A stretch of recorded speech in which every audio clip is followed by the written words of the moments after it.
Hey everybody, this is Cait, aka Charlie. And Haley from Clear Thoughts Foundation, and you're listening to Dementia Uncovered podcast.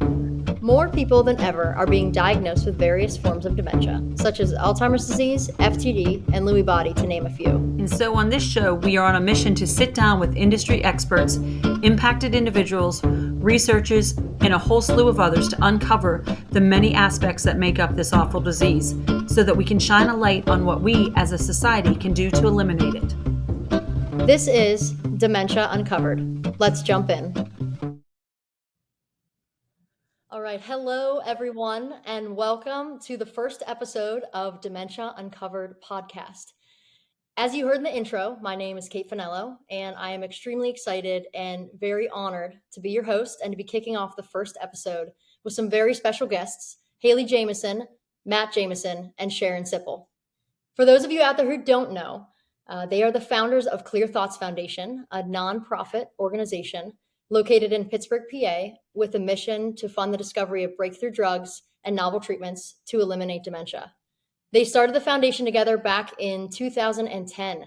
Guys, thank you so much for making the time to join on with me today and help us kick off the first episode of Dementia Uncovered. Woo, woo, woo, woo. Thank you. Yes, happy to be here. Thanks for having us. Yeah, absolutely.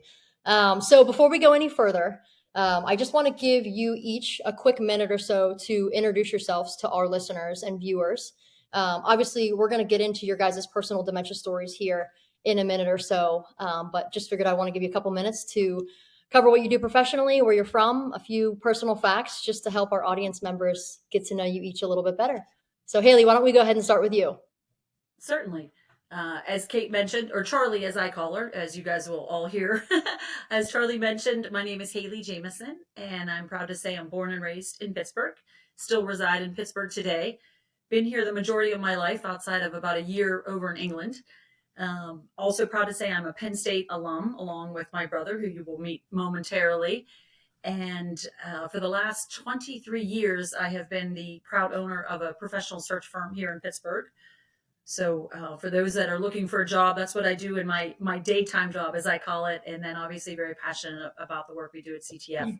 So that's my moonlighting job. But very proud of both and very proud of my family. I'm a happily married woman with young adult children. That makes me sound old, but young adult children.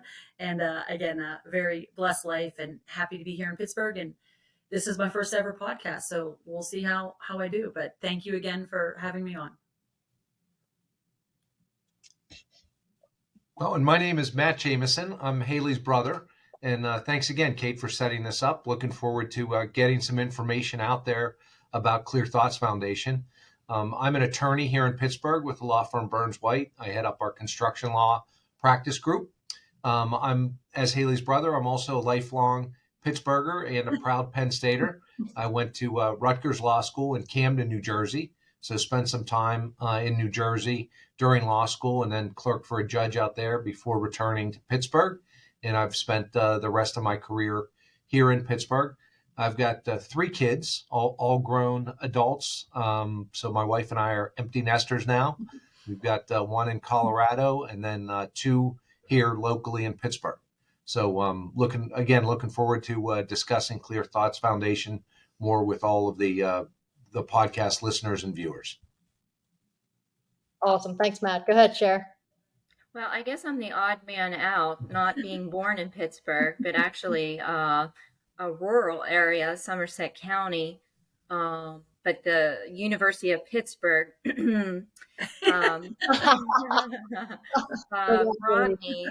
brought me to the city. I actually studied nursing, and I ended up centering my career choice on psychiatry and worked at Western Psychiatrics ER for a number of years. So at 2000, I became pregnant with my first son, who is now 23. I have another son that's 21 and a daughter that's 15.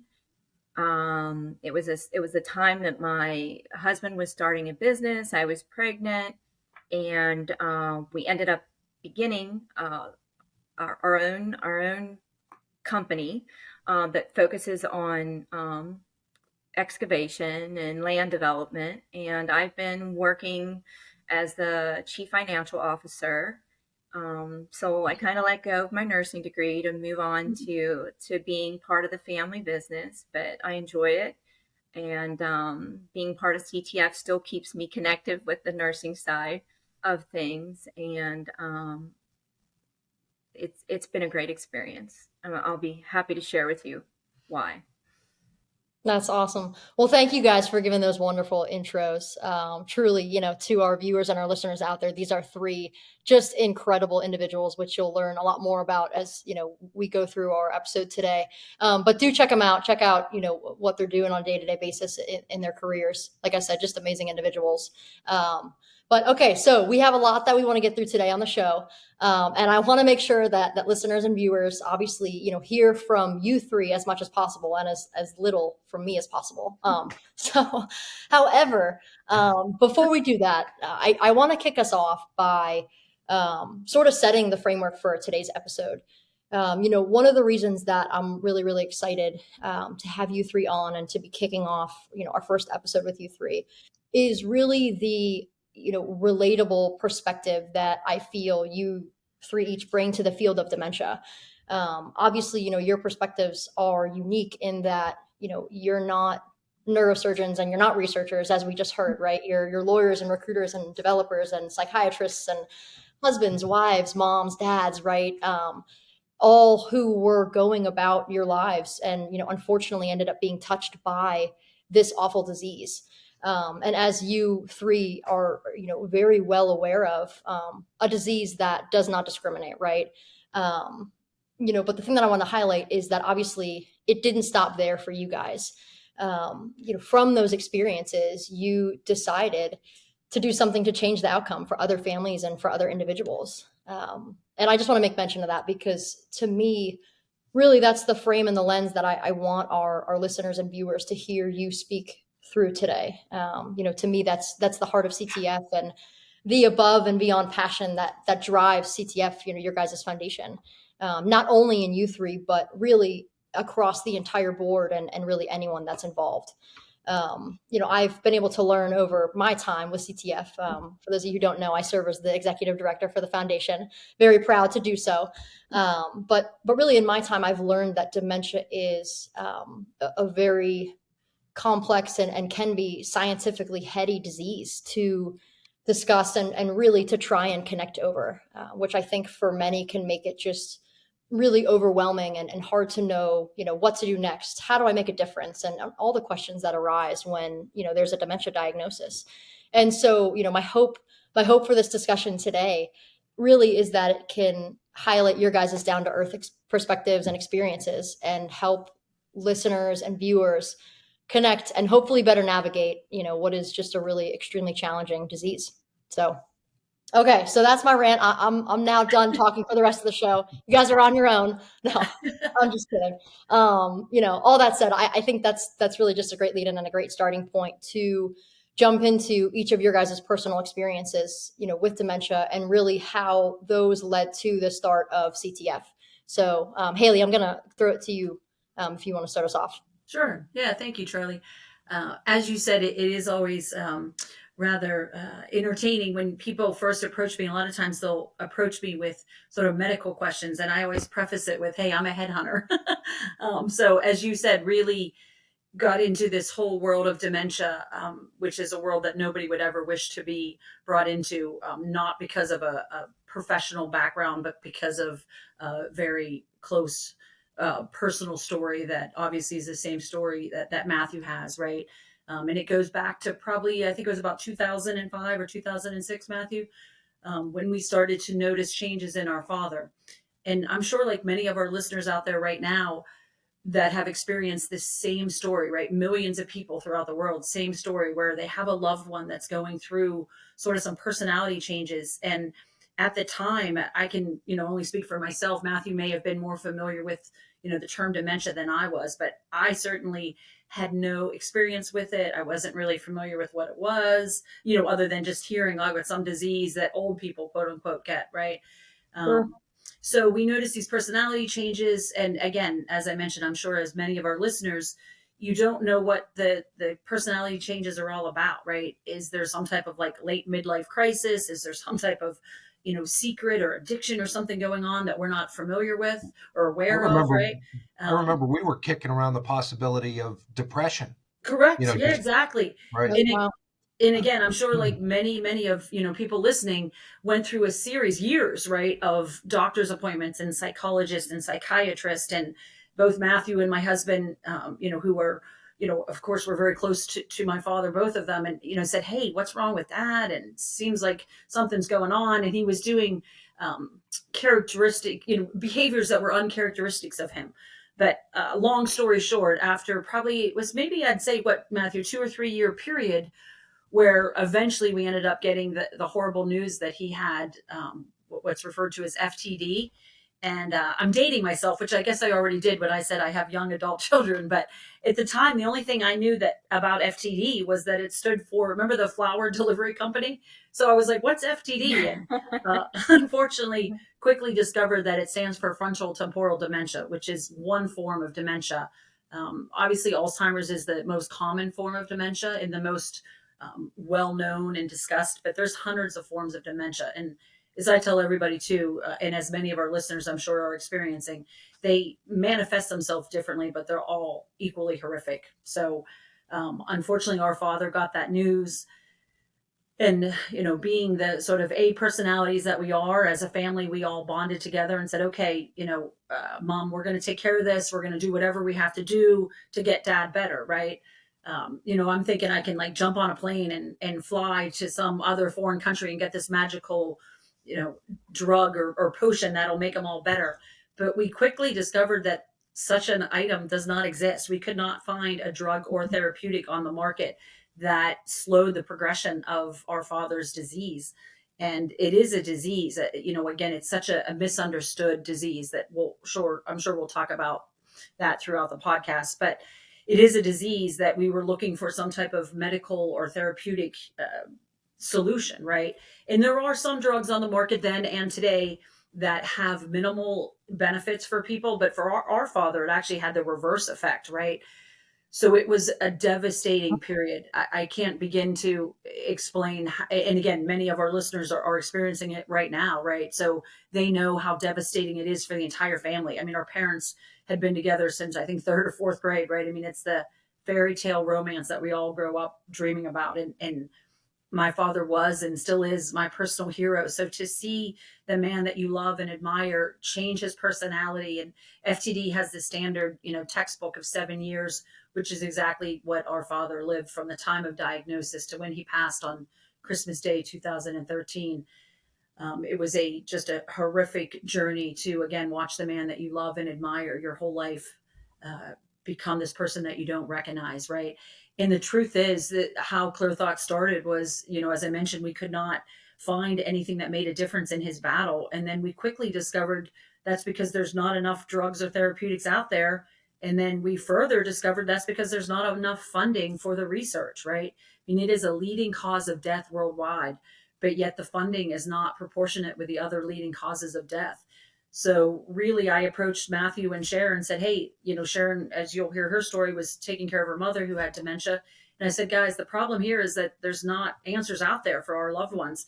And the way that we can get more answers is to raise money and get it in the hand of brilliant researchers and doctors that'll hopefully make a difference. So I think all three of us would agree that we knew it would most likely not be in the benefit of our loved ones, which unfortunately, as I mentioned, our father passed 2013 and Sharon's mother has passed as well. But I made a promise to my father, and I'm sure Matthew and Sharon feel the same way, that we made that promise to ourselves and to our loved ones that we would do everything we could to fight for the rest of our lives to make sure that other families didn't have to experience what we experienced. So that's the story behind Clear Thoughts. And really, in a nutshell, we are obviously all personally affected by dementia and passionate about trying to raise money so that one day this disease will be nothing more than an ugly memory. Yeah, sure. Matt, what was the hardest thing for you about your dad's diagnosis? It's interesting. We talked earlier just in our background, and for me, it was actually my kids. Mm, Yeah. Because wow. I just our dad was a great man, and I was very much looking forward to his role as a grandparent, Sure. and seeing, my kids be deprived of that. What was, the biggest disappointment to me of this disease. And, like so many of our listeners and viewers, you have a vision for, how you're going to live your life, Mhm. in retirement.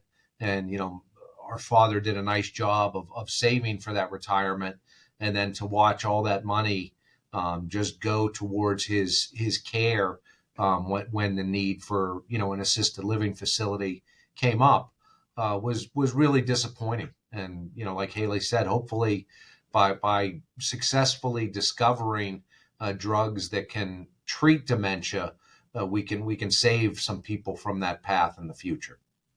Yeah, absolutely. Wow. I can't even imagine just how difficult that had to be for you guys, and still is to this day, right? Like you shared, Matt, and the trickle down effect, right, for both of your guys' kids and future generations. Sharon, tell me And of course, about. I'm sorry, Charlie. I was just going to add too. I mean, the one person too that obviously, as I'm sure our listeners can relate to, is the devastation that it causes not only on kids and grandkids but also on the spouse.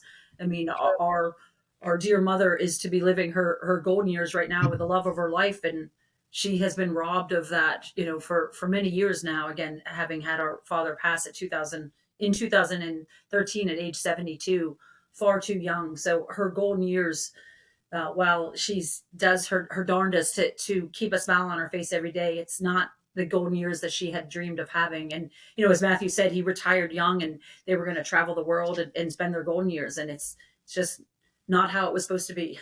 So Yeah, yeah, yeah, absolutely, and I'm sure there's a lot of other a lot of viewers and listeners out there uh, that unfortunately are in too the many exact people same can boat. And share that same story. Millions of yeah, people, in fact, throughout absolutely. the world, for sure. Yeah, absolutely. Jeez. Sharon, tell the viewers and listeners about your story with your mother, because I know she was diagnosed with Alzheimer's disease, right? Early onset. That's right. Yeah. No, she wasn't early onset. Okay. Actually, I was a late life baby, so my mother had me at 42. Okay. So she was right in the right age group to be among that diagnosis. And it's funny, I was thinking earlier today, I worked in psychiatry, and what I did for a living was evaluate people. And I evaluated many, many, many people who, for Alzheimer's or different types of dementia. And I think that experience allowed me to pick up on things that my mom was showing, word finding difficulties, short Mhm. term memory loss, repetition, forgetfulness. And so, because I recognized those symptoms early, I think I moved her along in the process quicker than a lot of people would have, because Mhm. everyone just believes that losing your memory is normal, and I recognized that what my mom was experiencing wasn't. And so, by me moving forward in the process, I got her involved. Um, with a psychiatrist who started her on medications, Namenda and Aricept, which are probably the two most used medications to this day, to my knowledge, for people that have early symptoms of dementia. And I gotta say that I sometimes wonder, was that the right decision? Because knowing now we're no further along, I'm wondering, my mom lived over 15 years with Mhm. Alzheimer's. And so did I, did I cause the increase in watching the slow death, because I started her really on the only medication that there was some clinical substantiation that would slow the disease and also the intensity of the symptoms. Sure. So, I sort of struggle with that. But, and then ultimately she died in 2020, 1 week before the country was closed from COVID. So at Oh least I wow. got to spend that time with her, and I'm so grateful for that. But just to back up a little bit in terms of how I became involved, um, and this is going to date us again, Haley. By the time my kids started preschool, and again, they're in their 20s, my mom had been diagnosed with dementia, and I met Haley at preschool. And so she kind of knew I was in the throes of dealing with this diagnosis with my mom. Sure. And then she approached me to say, I've got this stuff going on with my dad, and what do I do? And she said, I'm searching everywhere. I'm doing everything, and there's nothing. And I had to say, well, based on my clinical experience, that's accurate, Haley. There isn't anything we can do. So if anyone knows Haley, she's enthusiastic, and it's pretty. I roped her in. And so she said, do you want to join us on this journey to try to find a cure? And I thought, heck yeah, because even though, as we mentioned before, we knew it probably wasn't going to have a benefit to our parents in real time. Yes. Hopefully it will benefit our children or our children's children down the road. And so that's sort of how I got my start with the organization. Sure. Well, thank you guys all for sharing that. I know that's obviously really, personal stories for each and every one of you. And it definitely sounds like there was some fate going on there with obviously how you guys met and decided to start the foundation. And so, in terms of, you guys all talked about just the devastation and learning that really there is nothing out there, right? There's nothing on the market to date that is a sure bet cure or a sure bet, hey, it's going to slow the progression and give a loved one 10, 15, 20 more years of really clear, function in any way, right? Obviously, your parents had been diagnosed with different forms of dementia. So there were some different, signs and things that they had experienced and gone through in that. But, Matt, tell us a little bit about, what type of research is CTF funding? And I know you guys have a CTF consortium model. What is that all about? And give us a little bit of the scoop on what Clear Thoughts is working on. Sure. Yeah. And when we first had this concept, when we found the foundation, one of the things that we were looking at was what can we do that's different? Sure. Because obviously one of the options that we considered, there are a lot of wonderful organizations out there that, across the board are providing a number of different services to families dealing with various forms of dementia. But we found a lot of those organizations were geared towards a specific type of dementia. And then a lot of those organizations were sort of all encompassing. They were trying to provide emotional and educational support to the families of those that were impacted by that particular dementia. And they had a small component of drug discovery or, therapeutics that could ultimately aid in treating or curing that specific type of dementia. But we tried to be and create a foundation that was laser focused on funding drug discovery and the discovery of therapeutics. And then the other thing that's a little bit different about us is when you look, and this really goes to a lot of medical research throughout the country, it's almost a needle in the haystack approach where everyone's working individually trying to find the cure. And so the concept that we had, and this is the idea behind the CTF consortium, was, look, instead of everybody working individually, anyone that receives a grant from us has to commit to sharing ideas and concepts in a way that may be helpful to the other people that are receiving grants. And that really was pretty different. And frankly, I think initially the researchers were a little bit skeptical. Does this really make sense? The research that someone else is doing seems pretty different from what I'm doing. But universally across the board, the researchers have commented that this has been a wonderful approach. And they've been surprised that the new ideas that they're learning from other researchers are helping them further their own research, which obviously the goal is to get a drug or therapeutic that's going to treat or cure dementia just as fast as we possibly can. And our hope is that the CTF consortium model is going to get us there quicker than the traditional method of medical research funding. Sure. And can I just piggyback and just say that consortium, um, it involves different disciplines, so to speak. You know, we have a neuro, I'm going to get it wrong now.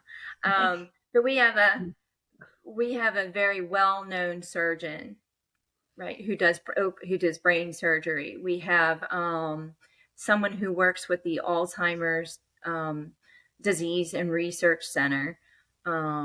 We have somebody who's with the Pittsburgh Institute of Neurodegenerative Disease, and like bringing those three different forces together, like that's not usually a model that you see. You know, I know that people attend their clinical conferences to get updates from, you know, other disciplines to see what they've learned, but we actually have them working together, and that's really cutting edge.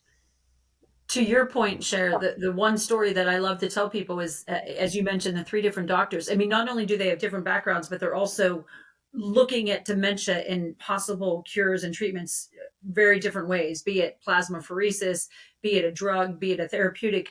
But the story that I love to tell is that the three of them are all experts in the field of dementia right here in Pittsburgh, which is where Clear Thoughts is based. Two of them are actually in the same building, and they had not met each other until we introduced them to each other. You know, as you mentioned, Matthew, the whole medical research industry, from my experience at least, is so very siloed.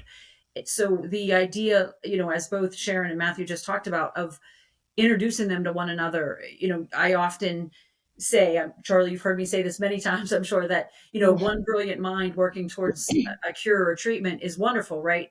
Three brilliant minds working together is three times as great, right? So we really feel that, you know, from a standpoint of our foundation, that we can have a quicker benefit and quicker results by creating this consortium, which really, that is our goal, right? I mean, everybody that's out there listening and viewing this, they want the same thing that we wanted. They want their loved ones to get better, right? And we feel that by trying to break down the silos that are so commonly present in today's medical research world, that we will be able to offer results to all of those millions of people, including everyone listening right now, to have something to give their loved ones that'll make a difference, right? I mean, you know, you mentioned in the very beginning, Charlie, that this is, you know, oftentimes a very heady feel, and it is, right?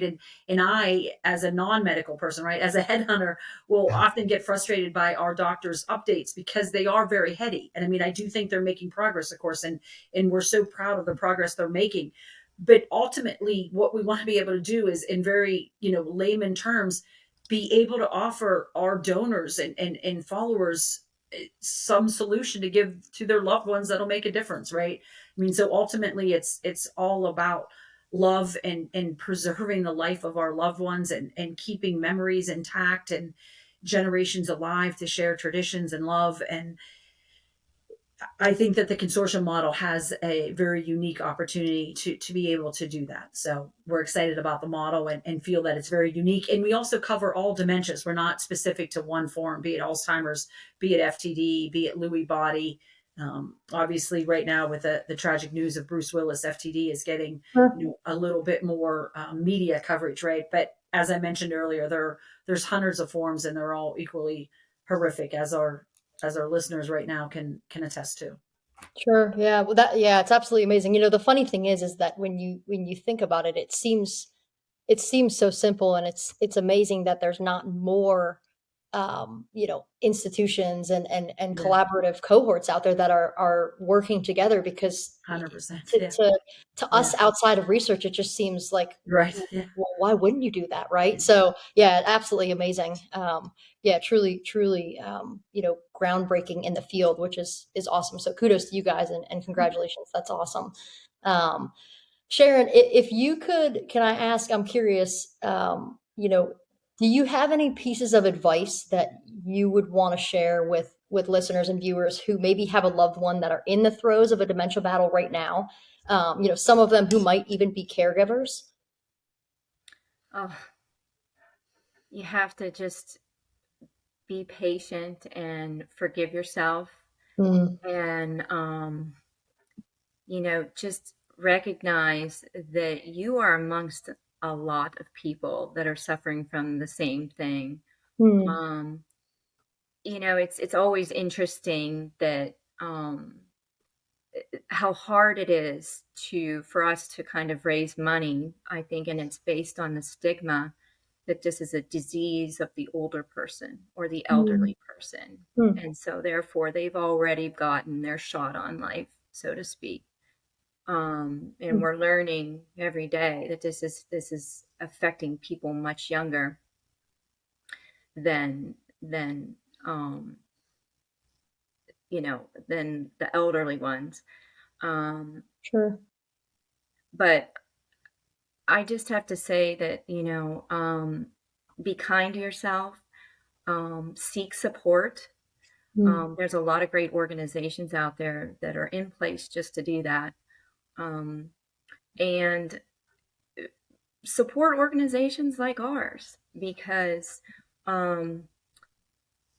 we really are trying to make the difference. We're trying to find that thing that cures, stops, really slows, does something significant, because there's absolutely nothing out there. And that is a horrible prognosis. That's a horrible bit of hope to give people, that there's nothing.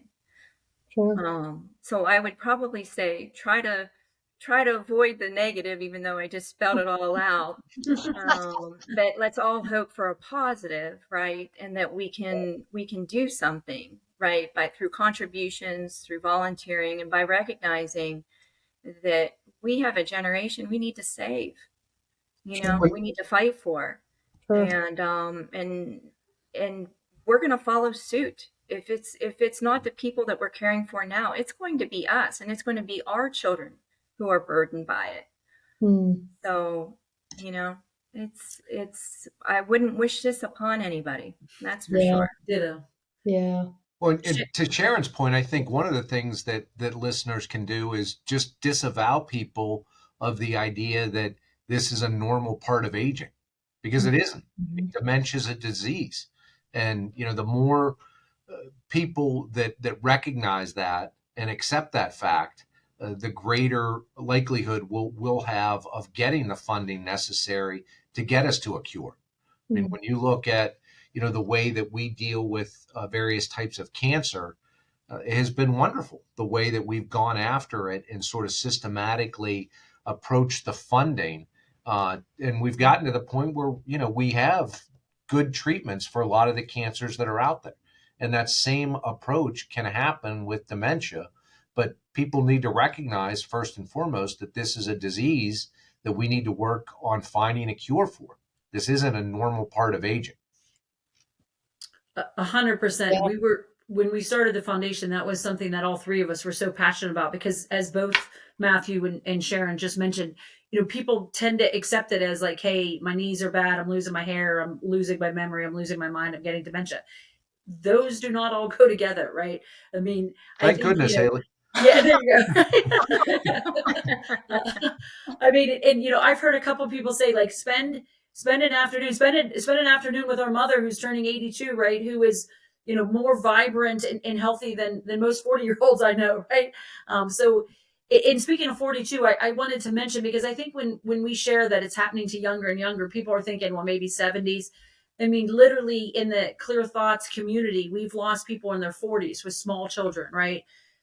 I just actually read a story the other day. I think we were talking about it on another show, Charlie, how there was a 17-year-old, I believe, from Japan, correct? That was just diagnosed. Yeah, I think it was a 19-year-old. Yep. 19? Okay. Yep.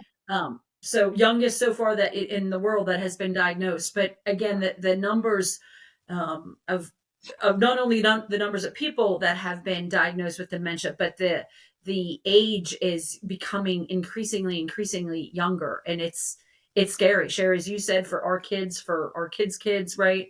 And to your question, Charlie, of what our listeners can do that are in the throes of it, I agree with you, Cher, that giving yourself some forgiveness, trying your best to see good in the world, trying your best to maintain the memories that you have of your loved ones before they got sick, which the longer that they are on this earth with the terrible disease that they have, it becomes harder and harder to remember that loved one uh, before they were sick, right? I mean, it's another thing that unfortunately people are robbed of, is that their memories, because you become so consumed with becoming a caregiver that it's hard to remember them, pre dementia, right? So take time to cherish the memories before they got sick. And I think the last thing I wanted to share, and Sharon, you had mentioned it to myself when our father passed, and it has stayed with me forever. And it's the idea of turning a curse into a conviction, right?